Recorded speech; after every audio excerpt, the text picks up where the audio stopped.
ఆ మంత్రి ఉన్నాడు ఒక ఆయన శ్రీధర్ బాబు అని, చాలా తెలివిగా మాట్లాడుతుండే ఆయన, అతి తెలివి. ఏమంటుండే తెలుసా, ఇద్దరు బీఆర్ఎస్ ఎమ్మెల్యేలు కొట్లాడుకుండ్రు, మమ్మల్ని అంటుర్రు మధ్యలో శ్రీధర్ బాబు మాట్లాడుతుండు. నేను ఒక్కడే అడుగుతున్నా శ్రీధర్ బాబును, అతి తెలివి ప్రదర్శిస్తున్న మంత్రి గారు, ఇలా శేర్లింగంపల్లి ఎమ్మెల్యే మావోడు గాడు మీ ఓడే అంటున్నావు నువ్వు. సరే నువ్వు చెప్పింది ఒక్క నిమిషం నిజమే అనుకుందాం, మరి ఆయనకు కండువా కప్పిన సన్నాసేవాడు?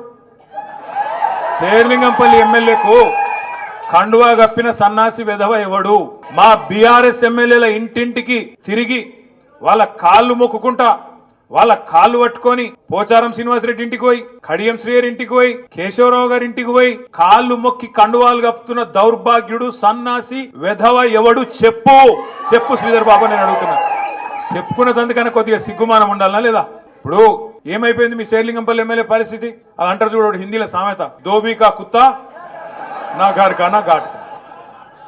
ఇక తెలుగులో ఒక పాట ఉన్నది కానీ నేను చెప్తే బాగుండదు. కొద్దిగా చాలా మంది సోషల్ మీడియాలో నడుపుతున్నారు.